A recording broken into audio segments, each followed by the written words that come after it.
Woo! Well, greetings and salutations, everybody out there in YouTube land. There's your Ric Flair morning wake-up call. It's time for Lions Talk Live, Saturday edition. And if you haven't known by now, hey, we're up here on around 7 o'clock every morning. Go to usually about 8 o'clock, although I do need to forewarn everybody today. We got to cut it off a little early today, around 7:30, just because I've got an auto appointment to get the car, too. All right, with all that being said, if you haven't yet subscribed to Lions Talk Live, I got to ask you, why the heck not, man? Go ahead and hit that subscribe button, and if you would also on your journey to hit that button, go ahead and hit the thumbs up button, the like button, whatever you call it button. Lions Talk Live, we try to produce content every day of the week. That's, well, Sunday through Saturday, 7 o'clock to roughly 8 o'clock. Also, we're trying to make that push, like I said earlier, to 4,300, so hit the subscribe button. And before we get into the gist of today's show, if you did not know, other than coaching and being YouTube and impersonating Ric Flair whenever possible, I am a realtor and have been for over 30 years. So if you're looking to buy or sell property in the state of Michigan, anywhere in the state of Michigan, give me a call, 269-998-2384. You can even shoot me a text if you like. And if you're outside the state of Michigan, you can still call or text, and I can try to offer you assistance when possible and an opportunity to try to save you money in any regards. All right, welcome to Lions Talk Live. We're going to get going. I see the comment section is moving. Bergs, good morning, Lions faithful, and Dan, good morning, go Lions, and same to you, Bergs. Hopefully you're having a good one. Let's see, Lions fan number one, good morning all, greetings and salutations. Thankfully on weekends I can make the live shows. Oh, that's good, man. Hey, glad you're here. Lions fan number one, Coach Dan, how do you see us containing Fields? He hurt us bad last year with his legs, and he did. One thing I would say is, if you're watching Chicago this year, Fields is trying to run less. I think he gets, in order to preserve his career and stay healthy, he needs to be a quarterback that can, that passes, who can then run, and not just, basically a quarterback who runs and occasionally can pass. But like we also said, Lions fan this week, Fields hits two of the bigger dynamics that our defense struggles with: mobile quarterback play and somebody who can really throw the deep shots well. He does that very well, and I think he's pretty accurate. He's got some velocity on those passes when he throws them. The intermediate routes, that's where he gets a little, at least at this point in his career, a little less accurate. And he's going to have to develop that and evolve over time if he wants to really preserve his status as an NFL starting quarterback and really try to rise his stock, either with the Chicago Bears or whoever else. I like the kid. I'm rooting for him. But I also get he's got 8 games to prove himself before this team has to make a choice. Do we stick with him, add a bunch of parts around him, or are we looking to take, potentially a quarterback with the number 1 or 2 or whatever pick they end up with as far as their top 2 picks? The other thing, I guess all fans will be watching, whether you're the Lions, Chicago fans, or whoever watching the game, is his grip strength on the ball. That's one thing I think if you're looking for an X factor in this game, if that thumb isn't really right, it sounds like it's going to be fairly healthy, but that doesn't mean it's going to be 100% healthy. And he does have a history of fumbling. So can the Lions get to him and cause some fumbles that way? That will be something I know we talked about in yesterday's show. I want to really watch the start of the game, the assignments that have been given to the offensive and defensive lines. And I get those will augment throughout the game. But I think that will be a big tell what the Lions are going to do. What I really want to see is that defensive line, and if you want to include the linebackers with them, are we going to be passive in nature, or are we going to be aggressive? I'm going to say this, watching that Chargers game from last week, just use this as an example. We were very aggressive that first quarter. We shut down the Chargers in the first quarter. Second quarter, we were fairly aggressive at the start until we got hit once or twice. And then for whatever reasons, we stopped going after Herbert. We became very passive. This is my opinion. Doesn't mean, there's a fact or anything like that. It's just my opinion that we became very passive, and that's when our defense started getting shredded. This season alone, when we have been passive, we have gotten less than ideal results from our defense. And again, in my opinion, when we're aggressive, that's where we cause teams a lot of problems. So really long answer for you. Quentin, what do you got? Greetings and salutations. Same to you. Hopefully you're having a good one. Jess, what do you got? What's up with Jackson? He seems hurt all the time now and in a contract year. I think it's just an unfortunate string of events. He's typically not an injured athlete or somebody who's out missing a lot of time. I will also say, though, you are right that he missed whatever it was, 3 games or so with the high ankle sprain, and now he's going to miss one. And if I'm guessing he's missing tomorrow, he's probably missing Thursday with the wrist injury. And I have no idea to the extent of the wrist injury, but I can tell you for an offensive lineman or a defensive lineman, that's got to be among the worst injuries to have because you cannot use your hands as much, and those guys rely on that a ton, as you guys probably all know. George, what do you got? Do crew? Yes, it is. It's not a good morning without the crew who do.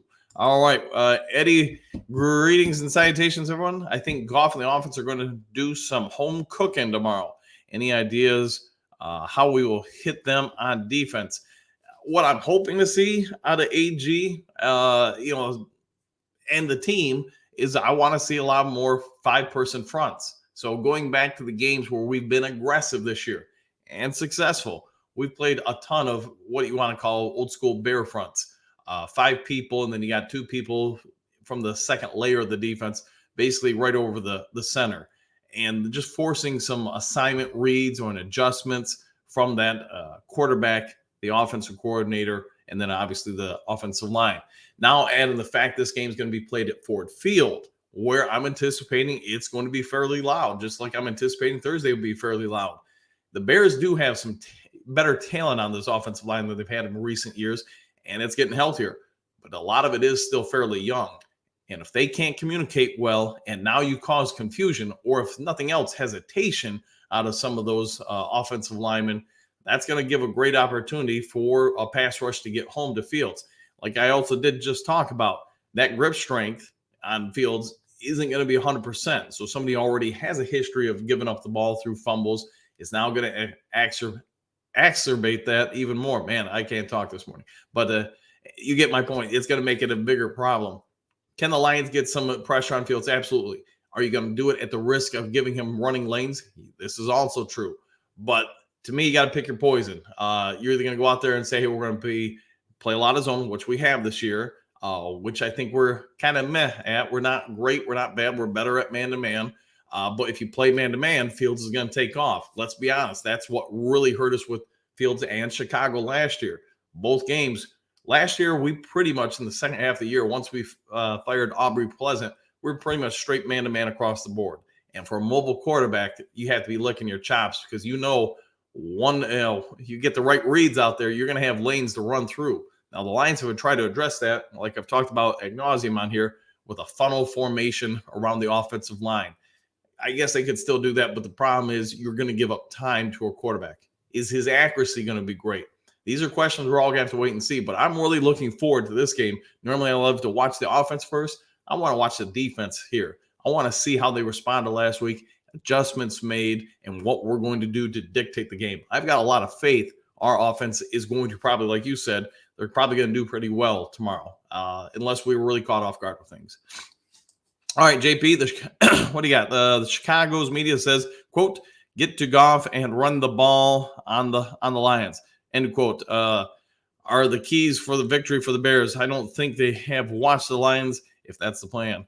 JP, I hate saying this, man, but you're probably right with most media. They probably don't watch a lot of games. They probably look online, Google search, maybe watch a couple clips or whatever and say, this is this. But this is what the game plan is. But I'm going to tell you this.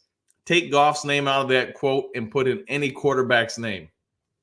I think most of us would agree. If you get to the quarterback, you're going to disrupt the offense. Now, run the ball cross out the Lions, put any team. If you control the clock and you're getting to the other team's quarterback, you're probably controlling that game at least a good amount. So to me, that's as vanilla a statement as you could have. But I would agree with it. It would work for, I would think, any defense and any team. But now, whether or not they can execute that, we'll have to wait and see. But I'm really interested to see what our defense does tomorrow. I'm thinking this game and then the Thanksgiving Day game.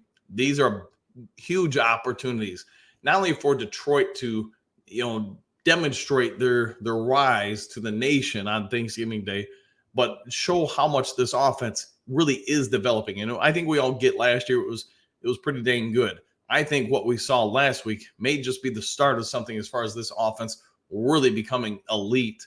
The defense, and let's be fair, we talked about this, excuse me, during the week. This defense has won games for us this year. So I get there's a lot of chatter about Aaron Glenn. Hey, he should be fired, or this, that, and the other thing. And why I'm not always a fan of his lack of adjustments in games. Let's also be fair. This guy has done quite a job with the talent he has. That talent has also been missing several players this year. Houston, if you had been out here all year, probably would have helped the pass rush. At least I think that's a reasonable expectations. Garner Johnson being out, probably has impacted the team so much. If Manuel Mosley, which I get most of us forget about him, he probably would have helped out a little bit too. So for what Glenn has faced, has he been perfect? No. Has he shown development from year 1 to year 2? I think we could say yes. From year 2 to year 3, also I think we could say yes. But that doesn't mean he's done growing as a coach. So stuff for us all to pay attention to. All right, France, what do we got? Good morning. Lions got this one, 34-17. I like that call. Mr. Ed, good morning, Coach. Can you please explain what the Chargers did? What was it that the Lions couldn't stop and the Bears do some of? Yeah, so the biggest thing, it's a twofold factor. So early in the game, and kind of mentioned it earlier, you could see in the first quarter, we were doing a very good job defensively against the Chargers. What happened that caused, at least in my opinion, some problems for the Lions is Glenn was mixing up the coverages. He was bringing heat in the first quarter and even the first part of the second quarter. But then the Chargers OC did something Glenn just didn't have an answer for. Glenn was doing a great job of mixing up coverages, disguising some things. But then instead of huddling up the Chargers, they just went straight to the line. And what that allowed is Herbert and the OC, while they couldn't substitute players in and out, they were able to get to the line, put guys in motion, et cetera, to help reveal what are the Lions in. Because first off, they can figure out real quick, okay, are they in man or zone? Is somebody traveling the motion guy or not? When somebody pulls across the line, so once you had somebody motion across, now you pull like a tight end to the opposite side. Check the adjustments. The second row of the defense or the defensive line, if they adjust over to the now pulled tight end who came across, that's going to reveal some of your blocking assignment changes that you might not have picked up pre-snap. So that gives a lot of stuff as far as the offensive line knowing, okay, I have to block here. You're going to help out there. And also, are they in man or zone? So you've pretty much conquered 75% of your guesswork pre-snap now. And they did that the rest of the game. And it put Aaron Glenn and the entire defense in a tough situation because while they were doing a good job of mixing coverages and stuff like that, I said, it also made them fairly predictable at that point, and they just never had a counter punch to that. So Ed, I get that probably a little longer than he wanted, but that's the crux of it is that their coverages, and when they did occasionally the last 2+ quarters of the game wanted to bring heat, they knew where to pick them up and where to have people stay in to block or adjust routes or blocking assignments, and that made it real tough on Aaron Glenn, and he's still learning. And same with a lot of our coaching staff and players. But yeah, that's the crux of what the Chargers did, and they did a great job with it. I do anticipate every team we're going to face is probably going to try to copy that until we can show, yeah, you can do that all day. We're going to beat it.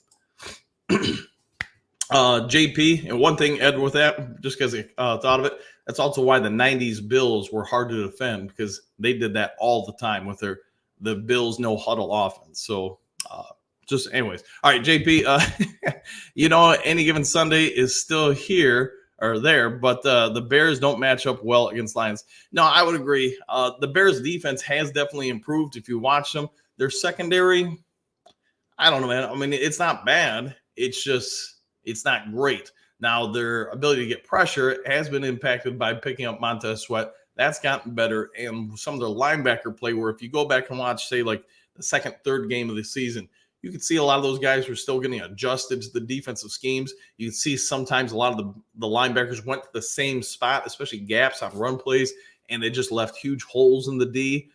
That stuff's all been cleaned up. They're on the same page now. So their defense, I think, it ain't bad by any means. Their offense, they've got some players and they do have some abilities. It's just going to come down to a lot of things, in my opinion, the quarterback play, and that I'm going to extend that to the offensive line, because if the offensive line doesn't do well, no quarterback's going to do well then.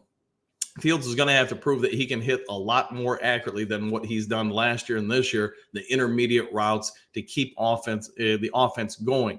Everything isn't going to be able to be a scramble or a deep shot, or he's just not going to make it in this league.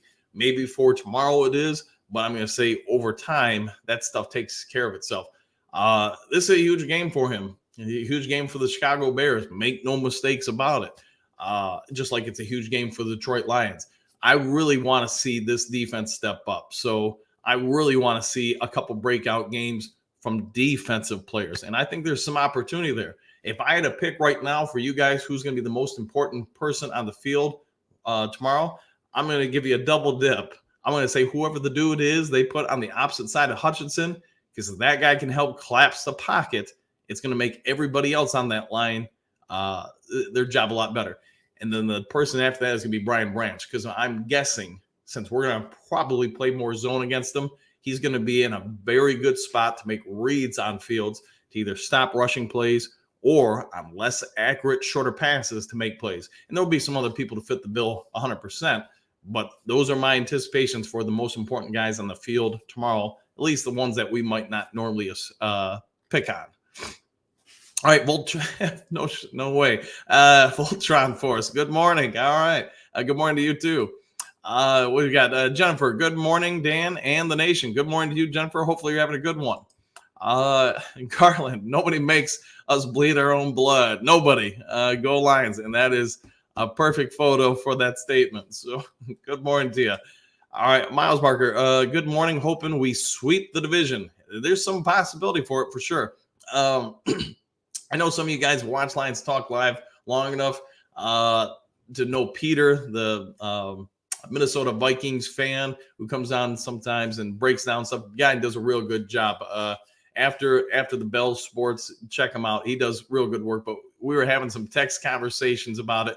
I think there's some potential that the last game of the regular season against the Vikings, there's some potential that could be a hugely impactful game for the Lions and Vikings. So there might be a reason that game gets flexed up to like 8 o'clock at night or whatever for Sunday Night Football. So pay attention to that. Jennifer, I hope this ain't one of those trap games. Me neither. But I think with all that's on the line for the Lions this year, and considering who their coaches are and, just the personalities they've taken for developing this team, I really think we should be okay. But you never know, obviously.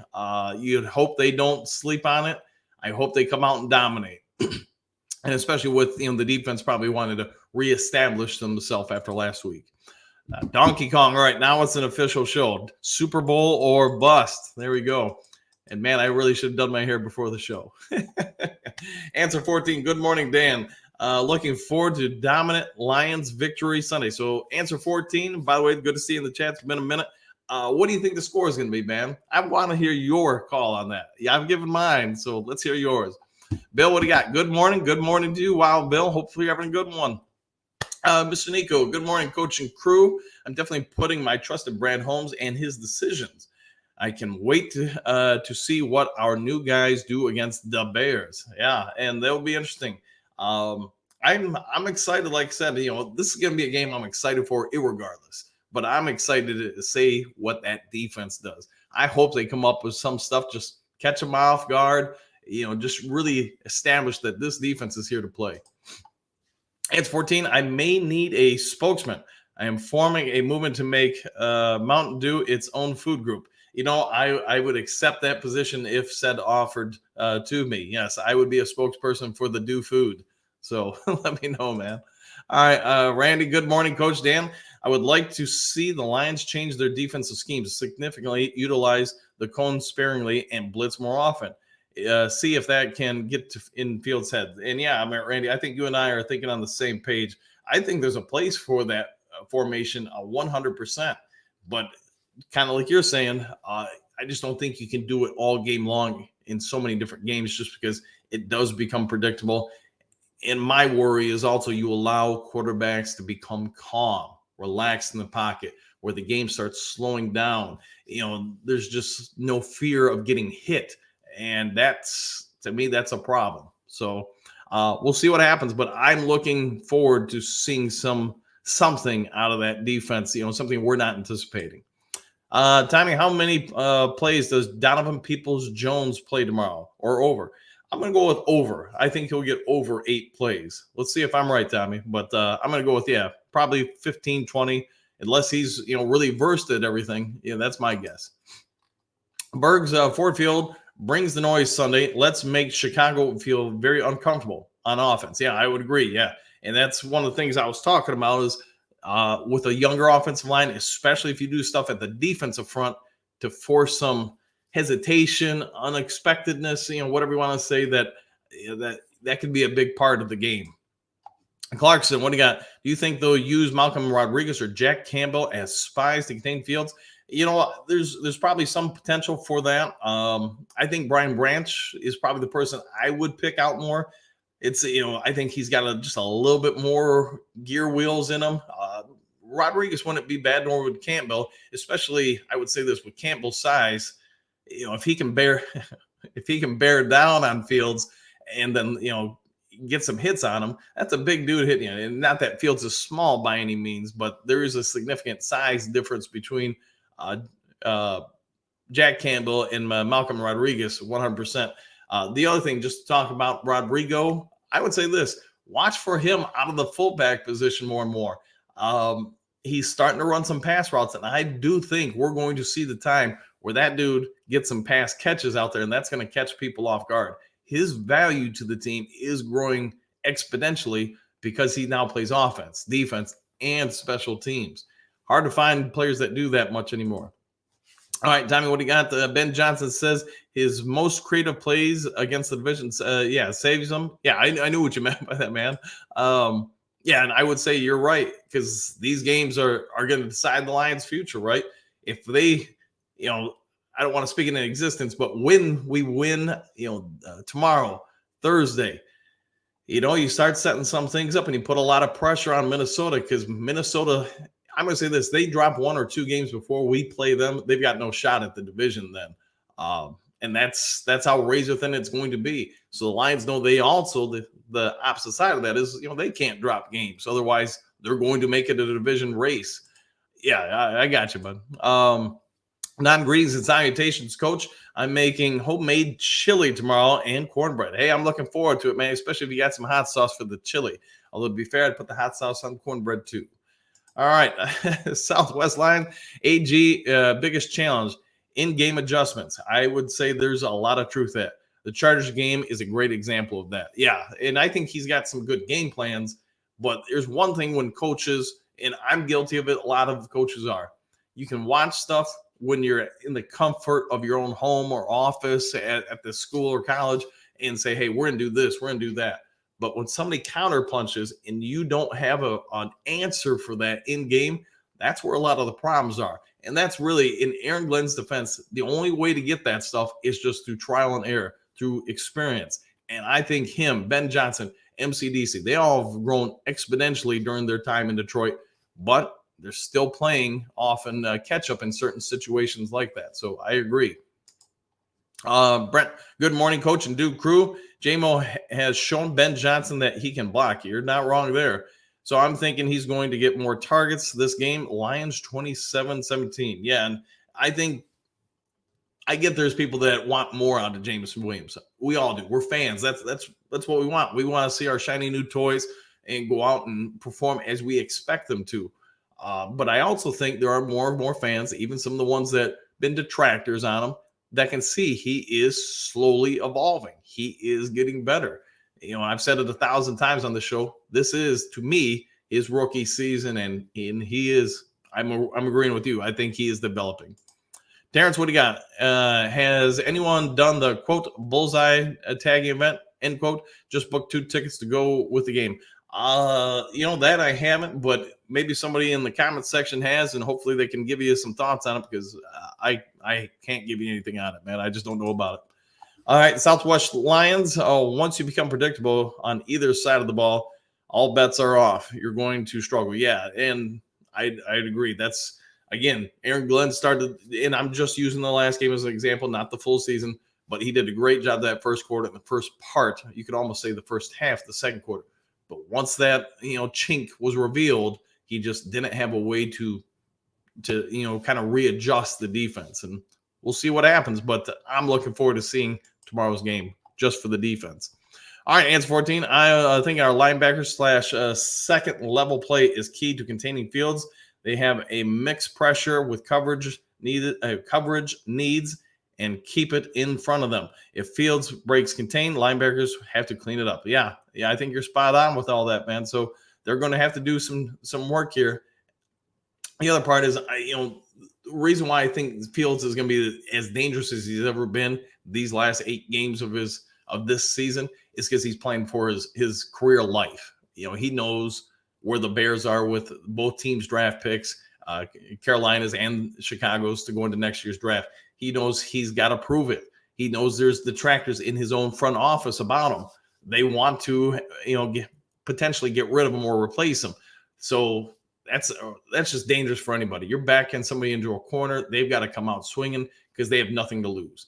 And he's an athlete. He's got a cannon. If he comes out and balls out these last 8 games, I mean, if he's not in Chicago, somebody's taking him, and somebody's probably salivating at the idea of getting him. So we'll see what happens. But again, to your point, answer 14, yeah, they've got to come out and they've got to account for him first and foremost, and then on every play.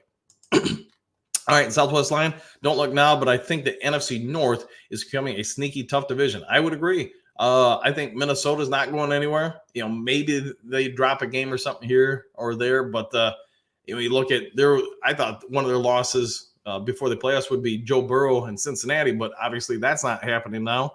So their schedule, I get people like to say our schedule isn't the toughest.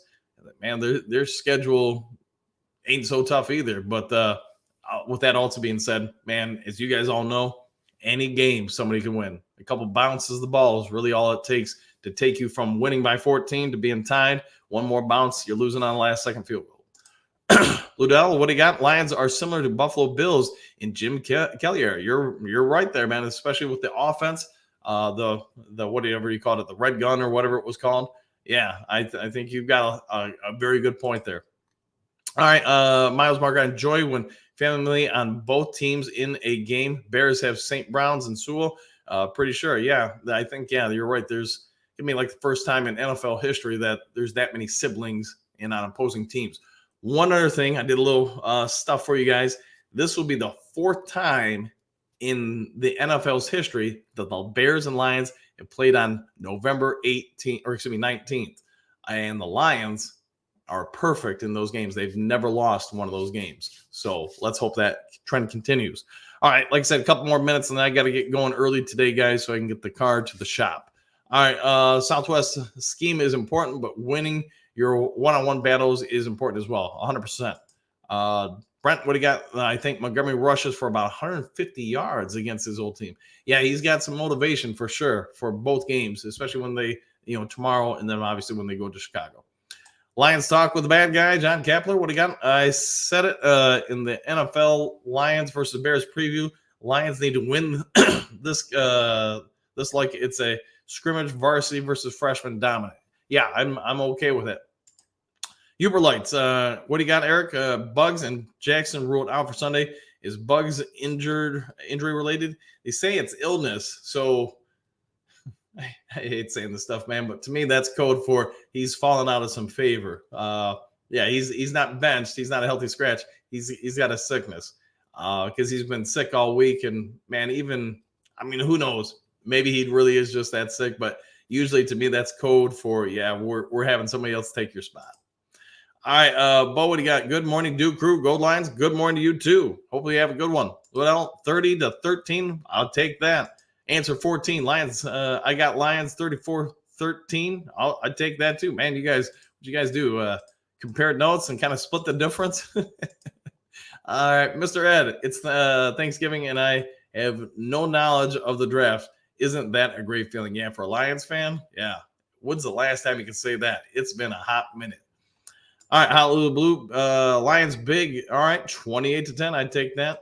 John Kapler, I know we have a whiles away, but when the playoffs start, how does picking up players from other teams work? Like the team's season is over. Basically, they got to be free agents for you to sign them at this point. You can't pull trades or anything like that. So no different than it is currently. If you're a free agent, you can sign them. All right, Booth, how about 3 more, and then it's a go 30 for me. Lions shut down Fields last game. James Houston was significant then. Maybe Jack Campbell this game. Brian Branch free roaming. Yeah, I think you and I are thinking the same thing. Brian Branch will probably have to be the quote unquote Houston, and maybe Jack Campbell as well. Frank, what do you got? Got out of work early. Usually I'm off on Saturday. Good morning. Well, I'm glad you're out of work. I'm hopefully you're having a great morning. Robert, good morning all. Same to you. Stephen, greetings and salutations to Coach and the Duke crew. Love the sweatshirt. And just so you guys know, I did talk to Jen. She's going to see or talk to the company she got the sweatshirt through and see if they can set up like a online store or whatever. So if you guys want to, get stuff, take care of it, we just got to upload, the symbols or whatever, and they can handle that jazz. So I'll let you guys know once she knows more. She won't tell me what I know. How about that? Frank, Lions 27, Bears 17. I'm calling for a J-Mo breakout game. I'll take that big time. All right, Brent. The one thing that I didn't want to see is another defensive communication issue after a timeout. AG's had that problem every year. Yeah, you're not wrong. And he needs to start learning from his mistakes. I would agree with that. Yeah, it happens too much for the Lions, especially on deep routes. Stephen, looking forward to an innovative strategy from Aaron Glenn and a bounce-back game from the boys. I would look for that too. Rafty, defense cannot let off the gas. They have a bad habit of getting comfortable. Pressure. 27-10, new prediction. I'll go with it big time. All right, guys. Like I said, sorry to do this. I got to cut out a little early. Got to, drive like 45 minutes to get the car to the shop. So sorry about that. But if you haven't yet subscribed to Lions Talk Live, please consider doing so. Need, I think it's like 60 more subscribers or something like that to hit 4,300. Please like and share the video if you got a free second.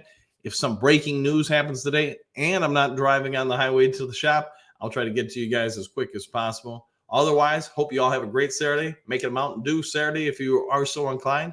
And we'll see you all on the next Lions Talk Live. Take care, guys.